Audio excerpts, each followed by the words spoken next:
Sa ibang balita, lusot na sa third and final reading ng Senado ang 2015 proposed national budget. Pero tinututulan ng ilang kritiko ang tuluyang pagpapasa nito dahil may lump sum funds daw sa budget na maituturing na pork barrel.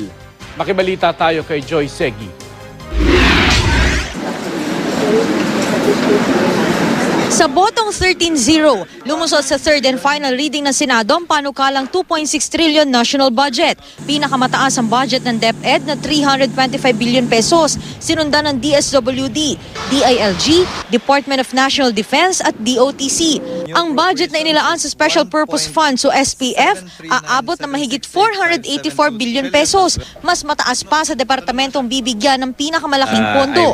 123 billion pesos dito ang unprogrammed fund, habang mahigit 361 billion naman ang pansuporta sa iba't ibang government corporation. Batay sa website ng Department of Budget and Management, ang SPF ay pondong inilalaan para sa mga proyekto ng mga ahensya ng gobyerno na hindi pa natutukoy sa panahong ginawa ang panukalang national budget.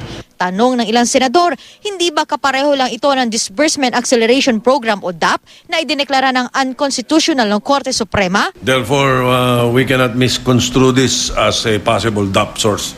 Hindi po, Mr. President, dahil may provisions kung paano ito ma-activate. In fact, in the DAP decision of the court, it said that a certification by the National Treasurer is necessary. Pero pagtitiyak ng Senate Finance Committee, hindi naman basta-basta magagamit ng gobyerno ang SPF. The admin cannot use it via impoundment and in violation of the Supreme Court decision. Nitong Martes lang, may inihaing petisyon sa SC para ideklarang unconstitutional ang 2015 national budget. Binatikos din ni Senadora Miriam Defensor Santiago ang nakatago umanong 37 billion pesos na lump sum sa 5 departamento. Babala niya, pwede itong galawin ng mga mambabatas at gawing pork. Itinanggi ito ni Senate Finance Committee Chairman Cheese Escudero. Iginit din ng DBM na wala ng pork barrel para sa mga mambabatas.